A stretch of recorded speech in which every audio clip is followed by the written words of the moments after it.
Assalamualaikum warahmatullahi wabarakatuh.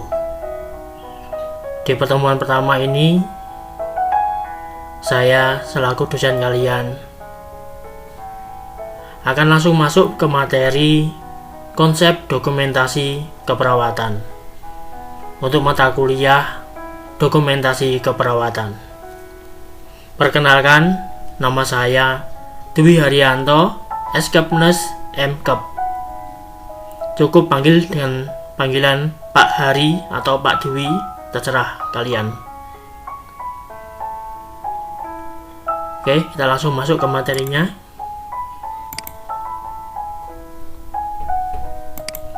Dokumentasi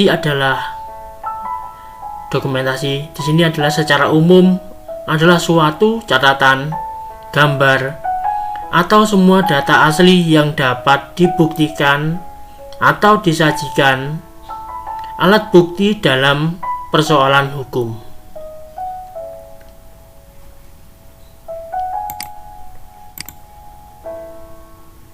Menurut Potter dan Perry tahun 2002, dokumentasi didefinisikan sebagai segala sesuatu yang tertulis atau tercetak yang dapat diandalkan sebagai catatan tentang bukti bagi individu yang berwenang.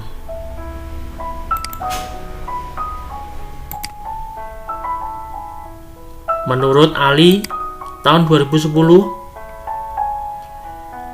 dokumentasi keperawatan adalah suatu dokumen atau catatan yang berisi data tentang keadaan pasien yang dilihat tidak saja dari tingkat kesakitannya, akan tetapi juga dilihat dari jenis, kualitas, dan kuantitas dari layanan yang telah diberikan perawat dalam memenuhi kebutuhan pasien.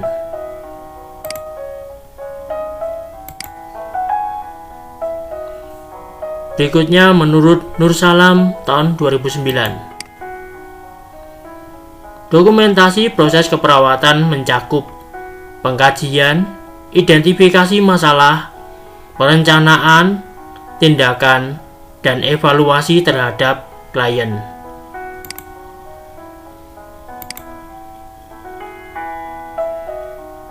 Berikutnya lanjutannya, pendokumentasian adalah pekerjaan mencatat atau merekam peristiwa dan objek maupun aktivitas pemberian jasa, pelayanan yang dianggap berharga atau penting.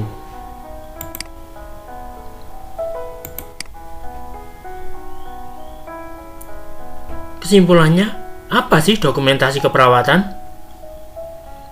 Mari kita simak berikutnya. Merupakan bukti tertulis dari kegiatan yang telah dilakukan oleh perawat. Jadi kegiatan itu ditulis menggunakan tulisan tangan di dalam lembaran khusus untuk asuhan keperawatan. Dan itu menjadi bukti dari tindakan yang sudah kita lakukan, catatan yang kita buat, yang akan bisa kita pakai untuk pertanggungjawaban secara hukum. Kemudian, dokumentasi keperawatan adalah informasi tertulis tentang status dan perkembangan kondisi pasien, serta semua kegiatan asuhan keperawatan yang dilakukan oleh perawat.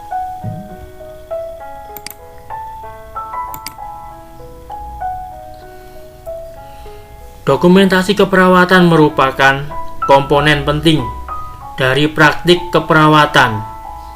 Dokumentasi, baik berupa kertas, elektronik, maupun gambar, dapat digunakan untuk memantau kemajuan pasien serta dapat dijadikan alat komunikasi dengan tenaga lainnya. Jadi, saat kita mungkin lupa atau mungkin pengen menjelaskan tapi waktu kita terbatas, setidaknya kita punya dokumentasi kita. Saat tenaga kesehatan lain pengen melihat catatan perkembangan pasien, misal dokter pengen lihat, di sana kita sudah punya catatan tentang pasien tersebut. Dokter tinggal lihat hasil pengkajian yang sudah kita lakukan, yang kita tulis dalam lembaran asuhan keperawatan tersebut. Begitu juga saat perawat lain yang mau lihat pun juga bisa tahu perkembangan pasiennya tanpa harus tanya langsung ke kita. Misal kita ada pasien yang membutuhkan bantuan kita, sementara ada perawat lain yang butuh informasi pasien A. Nah, kita nggak ada waktu untuk menjelaskannya, tapi setidaknya kita punya bukunya, kita punya catatannya. Jadi perawat lain tersebut bisa langsung melihat asuhan keperawatan yang telah kita buat, dokumentasi yang telah kita buat, dan kemudian bisa menjadi acuan bagi mereka untuk melakukan tindakan keperawatan kepada pasien A tersebut. Oke, next.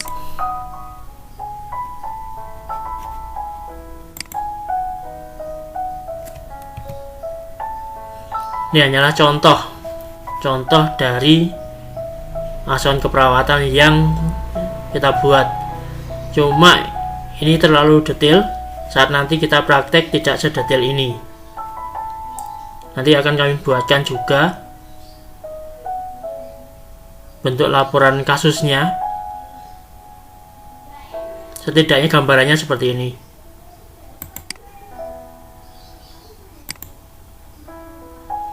Tujuan dokumentasi keperawatan.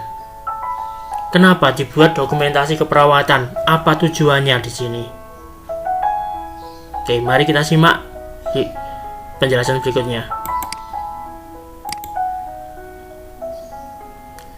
Tujuan dokumentasi keperawatan adalah mengidentifikasi status kesehatan, dokumentasi untuk penelitian, keuangan, hukum, dan etika. Kesehatan siapa yang harus diidentifikasi? Kemudian untuk penelitian apa yang diteliti? Keuangan siapa?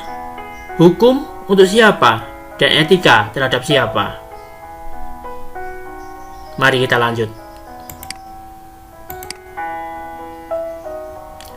Tujuan utama menurut Nur Salam 2001, mengkonfirmasikan data pada semua anggota tim kesehatan,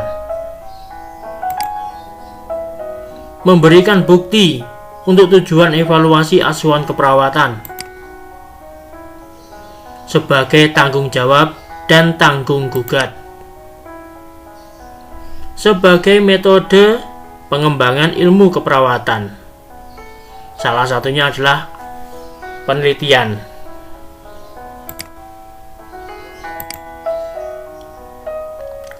Tujuan utama menurut ISTI tahun 2009. Yang pertama, sebagai sarana komunikasi, sebagai tanggung jawab dan tanggung gugat, sebagai informasi statistik, sebagai sarana pendidikan. Dengan adanya asuhan keperawatan, kita selalu belajar dan belajar mana yang terbaik untuk pasien-pasien kita.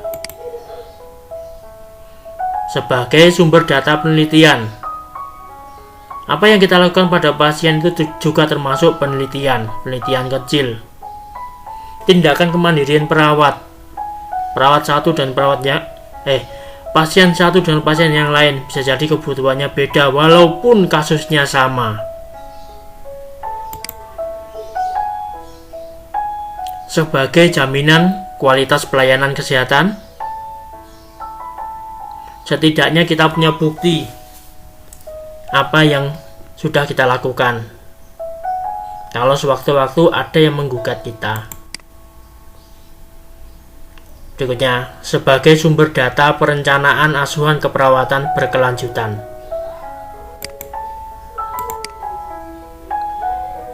Prinsip dokumentasi keperawatan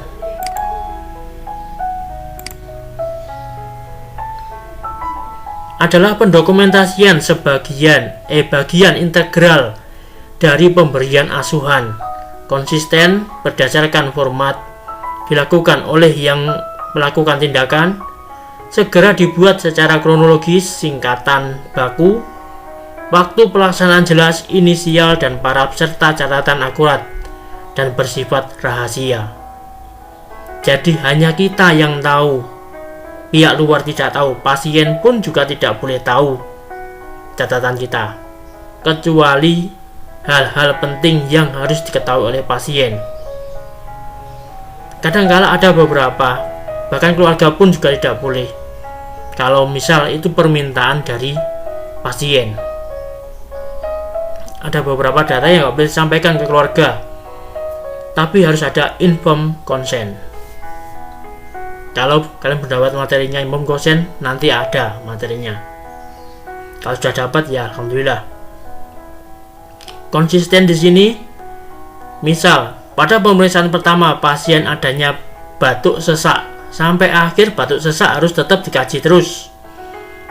Kalau misalkan batuk sesaknya sudah habis, sudah hilang, kita tuliskan aja saat perawatan di hari keberapa batuk sesaknya berkurang atau sudah menghilang,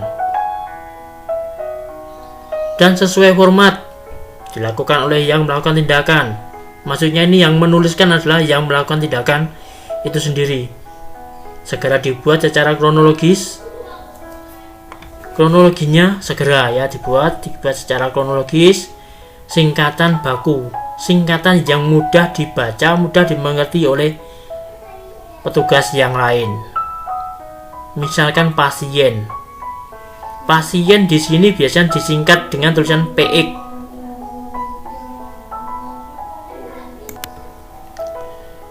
Kemudian waktu pelaksanaan harus jelas, inisial dan paraf wajib diisikan. Kalau perlu ada nama terangnya. Oke, next.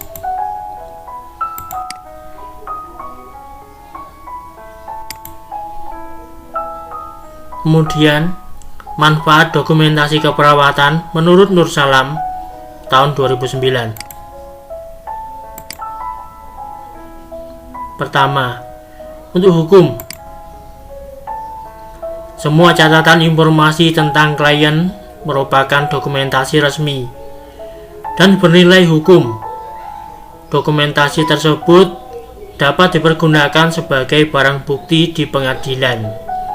Kalau ada yang menggugat tindakan kita dan kita dianggap melakukan malpraktek, setidaknya kita punya dokumentasi keperawatan dan itu berkekuatan hukum. Makanya hati-hati dalam menuliskan dokumentasi keperawatan. Jangan sembarangan, jangan memasukkan dokumen palsu.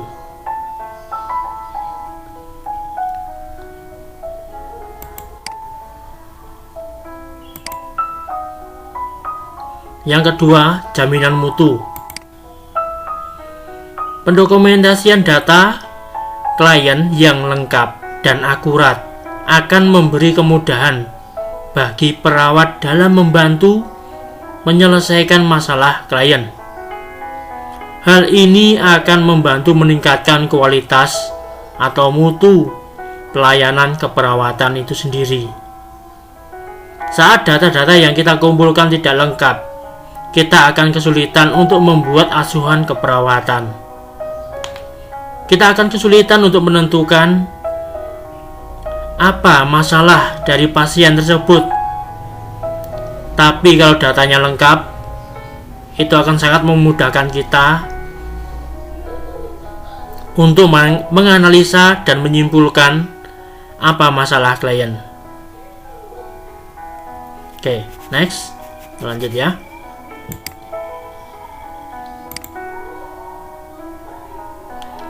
Yang ketiga adalah komunikasi. Dokumentasi keadaan klien merupakan alat perekam terhadap masalah yang berkaitan dengan klien.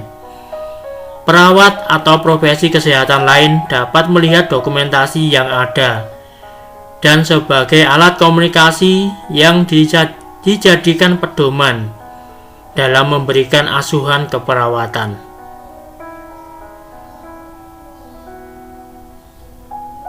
Jadi, sekali lagi, jangan pernah memasukkan dokumentasi yang palsu. Data-data palsu jangan sampai dimasukkan. Apalagi data siluman. Data yang seharusnya tidak ada justru dimasukkan. Data yang ada malah ditinggalkan. Itu yang dinamakan data siluman. Di depan ada, di data yang depan ada, di belakang waktu analisa tidak ada, atau mungkin sebaliknya. Di analisa data ada, waktu pengkajian data itu justru malah nggak ada. Itulah yang biasa kami sebut sebagai data siluman. Data yang tidak seharusnya ada. Berikutnya adalah keuangan. Dokumentasi dapat bernilai keuangan semua asuhan keperawatan yang belum, sedang, dan telah didokumentasikan dengan lengkap dan dapat dipergunakan sebagai acuan atau pertimbangan dalam biaya perawatan bagi klien. Dan dengan adanya dokumentasi keperawatan, itu juga bisa meningkatkan penghasilan kita sebagai perawat. Karena baik di rumah sakit maupun puskesmas, tindakan keperawatan, ada beberapa tindakan keperawatan atau banyak tindakan keperawatan yang mendapatkan penghasilan tersendiri di luar gaji pokok. Makanya harus benar-benar teliti, benar-benar harus terisi semua. Yang harusnya didokumentasikan, yang tidak seharusnya didokumentasikan nggak perlu. Buat data selengkap-lengkapnya. Berikutnya, pendidikan. Dokumentasi mempunyai nilai pendidikan karena isinya menyangkut kronologis dari kegiatan asuhan keperawatan yang dapat dipergunakan sebagai bahan atau referensi pembelajaran bagi peserta didik atau profesi keperawatan.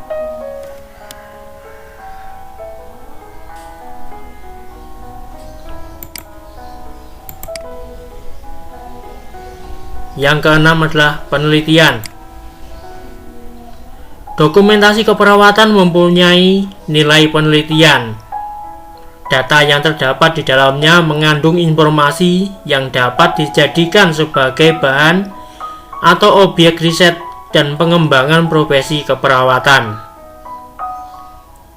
Semua kasus keperawatan itu bisa diteliti dan bisa kita kembangkan kira-kira tindakan apa yang bisa kita lakukan.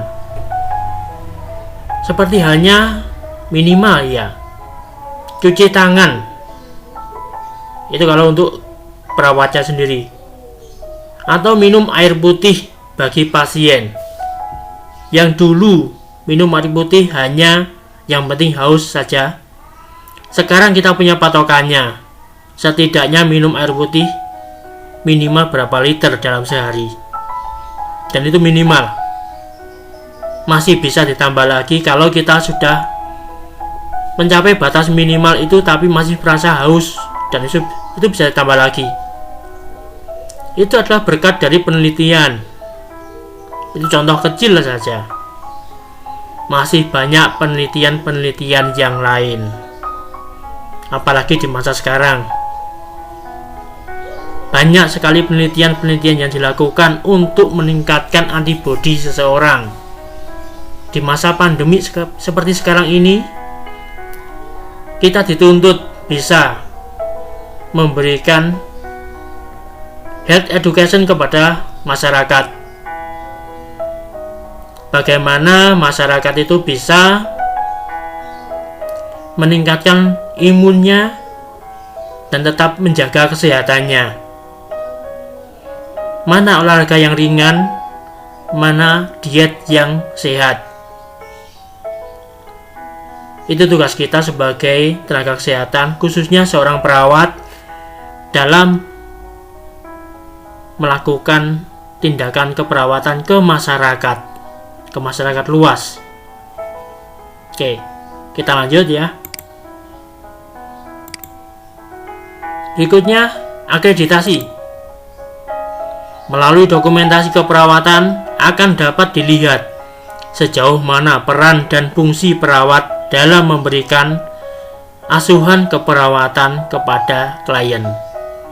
Hal ini selain bermanfaat bagi peningkatan mutu kualitas pelayanan, juga bagi individu perawat dalam mencapai tingkat kepangkatan yang lebih tinggi.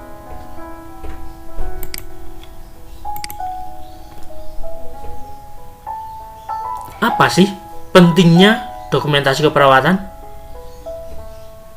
Mari kita simak penjelasan berikutnya. American Nurse Association atau singkat ANA atau ANA, kita biasanya menyebutnya ANA. Perawat bertanggung jawab untuk mengumpulkan data dan mengkaji status kesehatan klien, menentukan rencana asuhan keperawatan yang ditunjukkan untuk mencapai tujuan keperawatan, mengevaluasi efektivitas asuhan keperawatan dalam mencapai tujuan perawatan dan mengkaji ulang serta merevisi kembali rencana asuhan keperawatan. Sangat banyak ya tugas kita sebagai perawat, tapi nggak apa-apa. Yang penting dikerjakan saja, nanti akan terasa ringan. Apapun pekerjaannya, apapun tugasnya, seberat apapun, intinya cuma satu: kerjakan. Udah, kita fokus saja untuk mengerjakan. Nanti pasti tanpa terasa akan selesai juga.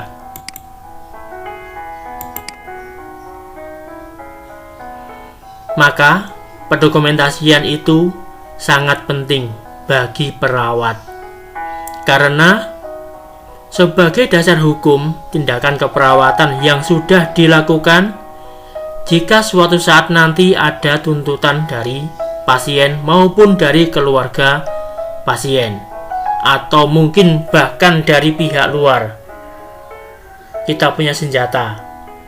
Senjata kita bukan pakai senapan atau pakai pisau, tapi adalah dokumentasi kita. Asuhan keperawatan kita, itu adalah senjata kita. Itu sangat kuat dasar hukumnya. Oke, next ya.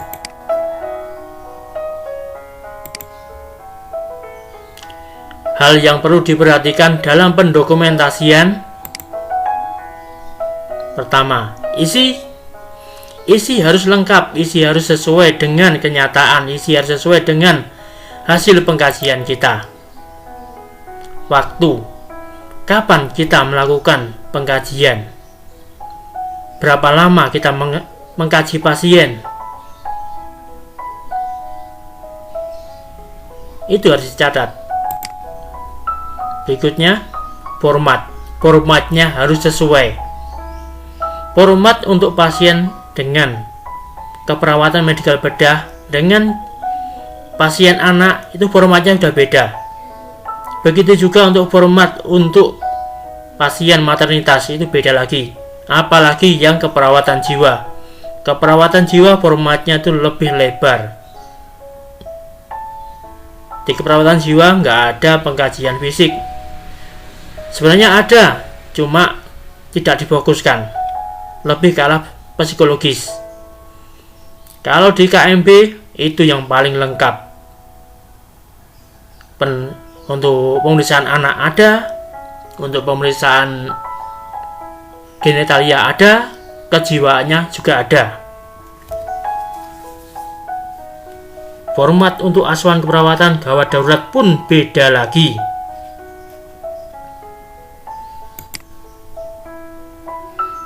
Yang keempat, kerahasiaan. Jangan pernah setelah kita memeriksa pasien, kita cerita di luar. Walaupun itu di luar ruangan. Umpamanya kita praktek di ruangan A, ruang tentang ruang penyakit genitalia. Terus kita di luar ruangan, kita cerita. Nama pasien kita sebut, nama keluarganya kita sebut. Walaupun kita gak nyebut keluarganya ya, minimal nama pasien, terus nama penyakitnya apa.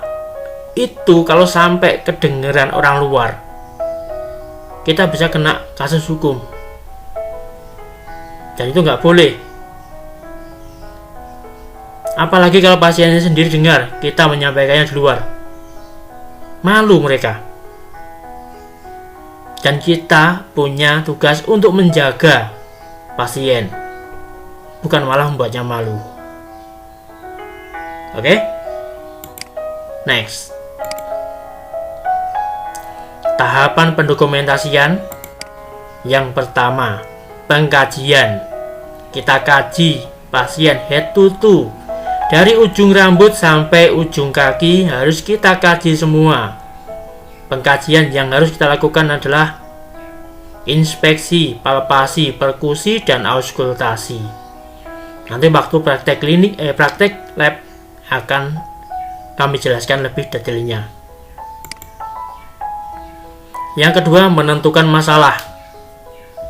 Dari hasil pengkajian kita tentukan masalahnya pasien itu apa. Masalah keperawatannya ya. Kita nggak perlu membahas utang-utangnya pasien karena itu bukan urusan kita. Yang ketiga, perencanaan. Apa yang akan kita lakukan pada pasien untuk meringankan beban masalah keperawatan pasien. Yang keempat, pelaksanaan. Kita lakukan apa yang sudah kita rencanakan tadi. Berikutnya adalah catatan perkembangan. Kita evaluasi apa yang sudah kita lakukan. 1 jam setelah tindakan, 2 jam, 1 hari setelah tindakan, maksudnya 1 kali 12 jam atau 1 kali 24 jam, dan besoknya kita evaluasi lagi. Minimal 3 hari evaluasi. Itu yang dinamakan asuhan keperawatan. Pendokumentasian yang benar adalah evaluasinya itu sampai 3 hari. Jangan kurang. Kalau lebih boleh.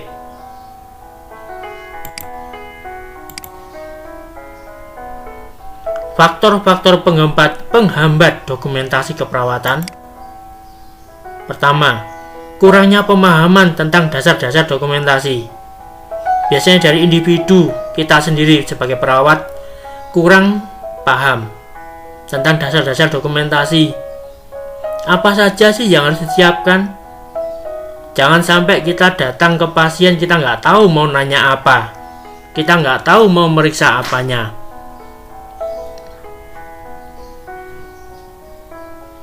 Jadi sebelum datang ke pasien, pelajari dulu. Pelajari mulai dari sekarang.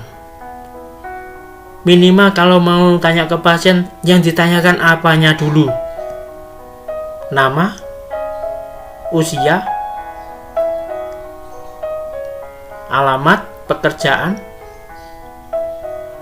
terus kemudian keluhan. Itu yang paling utama. Keluhannya apa?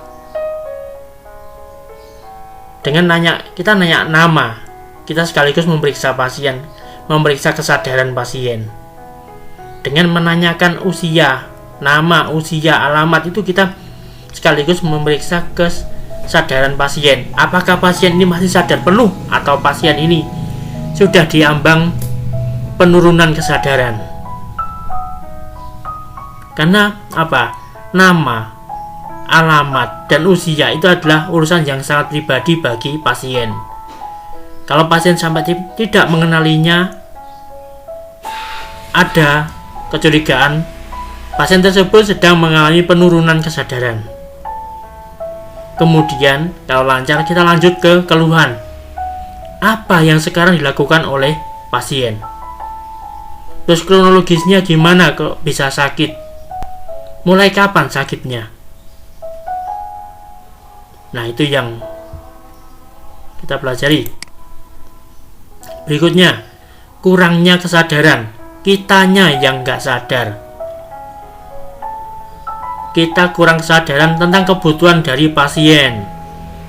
Kita hanya mementingkan tugas kita. Yang penting kita praktek, datang ke rumah sakit, datang jam 7, pulang jam 1 siang kalau masuk pagi. Tapi kita nggak mikirin kita ke rumah sakit itu ngapain.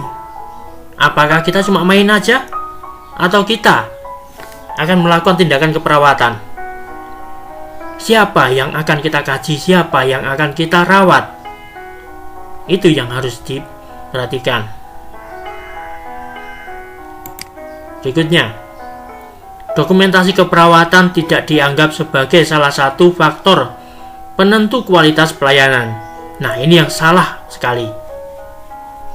Dokumentasi keperawatan itu sangat penting sekali. Makanya harus ditulis secara lengkap dokumentasinya itu. Selengkap-lengkapnya, karena itu sangat penting sekali buat kualitas pelayanan yang kita lakukan kepada pasien.